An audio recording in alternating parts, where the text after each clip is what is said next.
আমাদের figures of speech travel জার্নির আজকে লেকচার 5। আজকের টপিকটা এত মিউজিক্যাল আর এত চমৎকার যে ক্লাসের পর আপনারা আসলে এটা প্রেমে পড়ে যাবেন। টপিকটা হচ্ছে অ্যাজোনেন্স, বাংলায় যেটিকে আমরা বলি স্বরানুপ্রাস।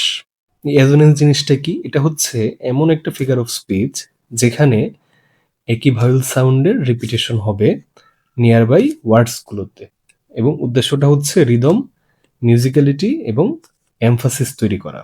পরীক্ষায় সবচেয়ে বেশি কনফিউশন আমাদের যে জায়গাটাতে হয় তা হচ্ছে আমরা শুধু অক্ষরের দিকে তাকাই। না, এটা করা যাবে না। বুকিশ রুলস বাদ দিয়ে দেন। জাস্ট একটা সিক্রেট হ্যাক মাথায় রাখবেন, সেটা হচ্ছে অ্যাজোনেন্স মানেই হচ্ছে ভাওয়েল সাউন্ডের খেলা। অর্থাৎ লেটার যাই হোক, যদি ভাওয়েল সাউন্ড আসে তাহলে সেটা হবে অ্যাজোনেন্সের উদাহরণ। যেমন দেখেন এখানে go and mow the lawn, এখানে দুইটাতেই কিন্তু একটা লং ও সাউন্ড আসছে, এজন্যই এটা অ্যাজোনেন্সের একটা উদাহরণ। লিটারারি এক্সাম্পলে যাওয়ার আগে আসুন আমরা খুব পপুলার দুইটা রিয়েল লাইফ উদাহরণ দিয়ে ব্রেনটাকে একটু ওয়ার্ম আপ করে নেই। হেয়ার দ্য মেলো ওয়েডিং বেলস, এখানে হেয়ার, মেলো, ওয়েডিং, বেলস, এই প্রত্যেকটিতে খেয়াল করুন এই সাউন্ডটার রিপিটেশন হয়েছে, সুতরাং এটা অ্যাজোনেন্সের একটা উদাহরণ। পরের উদাহরণটা খেয়াল করুন, try to light the fire. এই মার্ক করলাম যে ওয়ার্ডগুলো প্রত্যেকটিতে কিন্তু এই আই সাউন্ডের রিপিটেশন হয়েছে, সুতরাং এটাও অ্যাজোনেন্সের একটা উদাহরণ। পরীক্ষায় আমাদের সবচেয়ে বড় যে কনফিউশনটা তৈরি হয় সেটা হচ্ছে কোনটা অ্যাজোনেন্স, কোনটা লিটারেশন। এই দুইটারই কাজ কিন্তু রিপিটেশন করা ইন নিয়ার বাই সাউন্ডস। তাহলে পার্থক্যটা কোথায়? পার্থক্য হচ্ছে অ্যাজোনেন্সের কনসেন্ট্রেশন হচ্ছে ভায়োল সাউন্ডের দিকে, অর্থাৎ সে রিপিটেশন করবে ভায়োল সাউন্ডের। আর এলিটারেশন কি করবে? এলিটারেশন হচ্ছে কনসোনেন্ট সাউন্ডের রিপিটেশন করবে, এবং সেটা অবশ্যই ইনিশিয়াল কনসোনেন্ট সাউন্ড হতে হবে, অর্থাৎ ওয়ার্ডের একদম ইনিশিয়াল সাউন্ডগুলোতে সে রিপিটেশন করবে। এই আমরা পার্থক্য করে ফেললাম অ্যাজোনেন্স এবং এলিটারেশনের। আশা করি পরীক্ষায় আপনাদের কখনো আর এই দুইটা জিনিসে প্যাচ লাগবে না। এবার চলুন পরীক্ষায় সরাসরি যে ক্লাসিক লাইনগুলো তুলে দেয় সেগুলোতে অ্যাজোনেন্স আইডেন্টিফাই করাটা শিখে নিই। দেখেন, আমেরিকান ডার্ক রোমান্টিসিজমের মাস্টার বলা হয় লোকটাকে, এডগার অ্যালান পো। তিনি ছিলেন এই সাউন্ড ডিভাইসের ওস্তাদ। ওনার বিখ্যাত কবিতা দ্য বেলস থেকে এই লাইনটা নেওয়া হয়েছে, হেয়ার দ্য মেলো ওয়েডিং বেলস। বিয়ের ঘন্টার যে মিষ্টি একটা ছন্দময় আওয়াজ বোঝায় চার্চে সাধারণত, সেটাকেই তিনি এই back to back short E sound দিয়ে রিপিটেশন করেছেন, যা আমাদের কানে কি করে ঘন্টার একটা রিদম তৈরি করতে পারে। এবং দ্বিতীয় লাইনটাও একই ব্যক্তির, এবং দ্বিতীয় লাইনটাও ওনার অন্যতম ট্র্যাজিক এবং রোমান্টিক একটা কবিতা অ্যানাবেল লি থেকে নেওয়া হয়েছে। কবি তার মৃত প্রেমিকা অ্যানাবেল লির শোকে কাতর হয়ে বলেছেন, and the night tide I lie down by the side. অর্থ করলে এরকম দাঁড়ায় যে, এবং এভাবেই সারা রাত ধরে আমি শুয়ে থাকি আমার প্রিয়তমার পাশে। খেয়াল করুন এখানে night, tide, I, lie, side, এই প্রত্যেকটা ওয়ার্ডে একটা লং আই সাউন্ডের রিপিটেশন হয়েছে। এটাও কি অ্যান এক্সাম্পল অফ অ্যাজোনেন্স। এবার যে দুজন কবির পোমের লাইন দেখব, তারা কিন্তু বিসিএস এবং ইউনিভার্সিটি অ্যাডমিশনের জন্য মোস্ট ইম্পর্টেন্ট। প্রথমজন হচ্ছেন আমাদের সবার প্রিয় poet of beauty John Keats. ওনার বিখ্যাত অড টু অটম থেকে নেওয়া হয়েছে লাইনটা।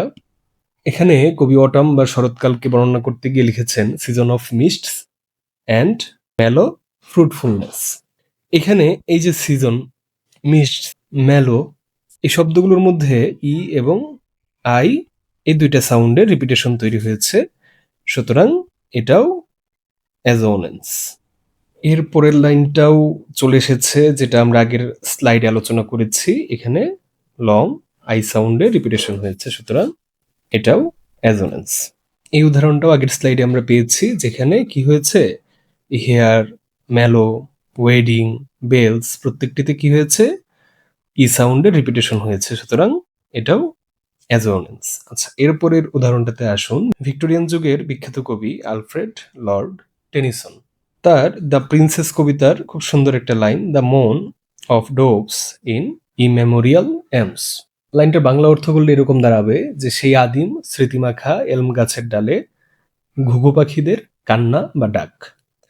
এখানে এই যে মোন এবং ডোভস প্রত্যেকটিতে কিন্তু লং ও সাউন্ডের রিপিটেশন হয়েছে, সুতরাং এটাও অ্যাজোনেন্স।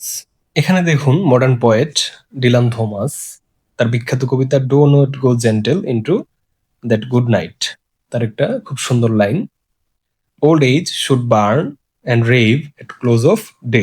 লাইনটার ইনার মিনিং যদি করতে চাই বাংলায় এরকম আসবে যে মৃত্যুর মুখোমুখি দাঁড়িয়ে থাকা বা বৃদ্ধ বয়সেও মানুষের দমে যাওয়া উচিত নয়, বরং জীবনের শেষ দিন পর্যন্ত লড়াই চালিয়ে যাওয়া উচিত। এই লাইনে ওল্ড, শুড, ক্লোজ এই প্রত্যেকটিতে লং ও সাউন্ডের রেপিটেশন হয়েছে, যেটা আমাদের মনে একটা গভীর একটা জেদ তৈরি করতে পারে। সুতরাং এটা হচ্ছে অ্যাজোনেন্স। আমেরিকার বিখ্যাত কবি রবার্ট ফ্রস্ট, যাকে পয়েট অফ নেচার বলা হয়ে থাকে, প্রকৃতিপ্রেমী একজন কবি ছিলেন। তিনি তার নাথিং গোল্ড ক্যান স্টে কবিতায় লিখেছেন, the early leaves a flower, অর্থাৎ গাছের একদম শুরুতে যে কচি পাতাটা গজায় সেটাও কিন্তু দেখতে ফুলের মতোই সুন্দর। এখানে আর্লি, লিভ এই দুইটা ওয়ার্ডই কিন্তু লং ই সাউন্ডের রিপিটেশন হয়েছে, সুতরাং এটাও হচ্ছে অ্যাসোনেন্স। আচ্ছা, এবার উদাহরণটা খেয়াল করেন, এটা কোনো লিটারারি এক্সাম্পল না, বরং ইংলিশ ফোনেটিক্সে অ্যাসোনেন্স বোঝাতে খুব প্রচলিত একটা উদাহরণ, যেমন try to light the fire. এখানে লাইট, ফায়ার এই দুইটাতে কি হয়েছে, লং আই সাউন্ডের রিপিটেশন হয়েছে, সুতরাং এটাও অ্যাসোনেন্সের উদাহরণ। আচ্ছা, এবার আপনাকে খুব মারাত্মক সিক্রেট একটা হ্যাক বলে রাখি, যেটা না জানলে পরীক্ষার হলে জানা কোশ্চেন অনেকে ভুল করে চলে আসে। খুব ঠান্ডা মাথায় খেয়াল করবেন, ডিভাইসগুলোর মধ্যে যেগুলো ফোনেটিক বা ধ্বনি নির্ভর সেগুলো কিন্তু আইডেন্টিফাই করাটা একটু ট্রিকি। একই লাইনে কিন্তু এলিটারেশনও থাকতে পারে, আবার কনজোনেন্সও লুকিয়ে থাকতে পারে। এজন্য আমাদের শিক্ষকরা বলতেন যে একচেটিয়াভাবে কোনো একটা ডিভাইসকে আসলে আইডেন্টিফাই করবে না, বরং এটাকে বিভিন্নভাবে উচ্চারণ করে পড়ে দেখবে যে এটাতে আসলে কি কি ধরনের ডিভাইসেস থাকতে পারে। হ্যাঁ, তখন যদি এমসিকিউ পরীক্ষা হয় সেখানে অপশনে অবশ্যই ডোমিনেন্ট যে ফিগারটা সেটা অপশনে থাকবে এবং কারেক্ট আনসার সেটাই হবে। যেমন দেখেন, the fair breeze blew, the white foam flew, এই একটা লাইন কিন্তু এলিটারেশন, অ্যাজোনেন্স, কনসোনেন্সের উদাহরণ হতে পারে। এলিটারেশন কি? এলিটারেশন আমরা জানতাম যে ইনিশিয়াল কনসোনেন্ট সাউন্ডের রিপিটেশন। আবার কনসোনেন্স কি? কনসোনেন্স হচ্ছে কনসোনেন্ট সাউন্ডের রিপিটেশন, কিন্তু সেটা ওয়ার্ডের যে কোনো জায়গায় হতে পারে। রেজোনেন্স আজকের ক্লাসে আমরা পড়লাম, সেটা হচ্ছে ভাওয়েল সাউন্ডের রিপিটেশন হবে। এখন এই একটা সেন্টেন্সে আপনারা খেয়াল করেন, এই যে ফেয়ার, এই যে ফোম, এই যে ফ্লিউ, এগুলো কিন্তু এলিটারেশনের উদাহরণ। আবার এই ব্লিউ, ফ্লিউ এই দুইটা কিন্তু অ্যাজোনেন্সের উদাহরণ।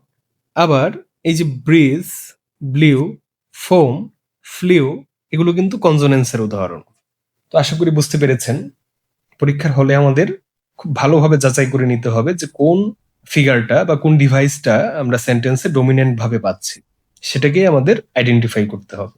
এবার চলুন নিজেদের একটু যাচাই করে নেওয়া যাক। হেয়ার দ্য মেলো ওয়েডিং বেলস, যেটা আমরা একটু আগে পড়ে এসেছি, এখানে ডমিনেন্ট বা প্রধান ফিগার অফ স্পিচ কোনটা?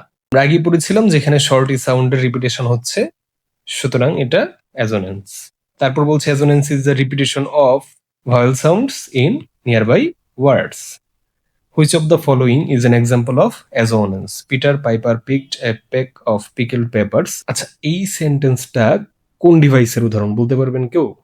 কমেন্টে লিখে জানাতে পারেন। যদি না বলতে পারেন, আই বাটনে একটা ক্লাস দেওয়া আছে, সেটা দেখে নিতে পারেন। আচ্ছা, এখানে সঠিক উত্তরটা হচ্ছে go and mow the lawn. এরপর জিজ্ঞেস করছে which pair correctly matches the figure of speech? Repetition of vowel sounds, assonance. Option এতে বলছে repetition of initial consonant sound, assonance না, এটা অ্যাজোনেন্স হবে না, এটা হবে alliteration. Repetition of final consonant sound, simile, না এটাও হবে না। ডিরেক্ট কম্পারিজন, অ্যাজোনেন্স, এটাও হবে না। ডিরেক্ট কম্পারিজন আমরা জানি মেটাফোর, আর সিমিলি হচ্ছে যদি অ্যাজ বা লাইক দিয়ে কম্পারিজন করা হয়। তারপর জিজ্ঞেস করছে which statement about assonance is correct?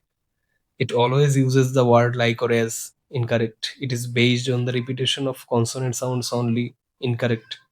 It compares two unlike things.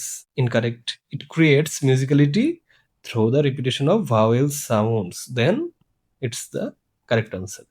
আমরা ফিগারস অফ স্পিচের ক্লাসগুলোতে চেষ্টা করছি আপনাদের ইংলিশ লিটারেচারের প্রত্যেকটি ফিগার এবং ডিভাইস নিয়ে যত ধরনের কনফিউশন আছে ক্লিয়ার করতে, এবং মোস্ট ইম্পর্টেন্টলি আপনারা যেন পরীক্ষার হলে আইডেন্টিফাই করতে পারেন। তো আশা করি এই প্লে লিস্টটা আপনাদের কাজে আসবে। ধন্যবাদ সবাইকে।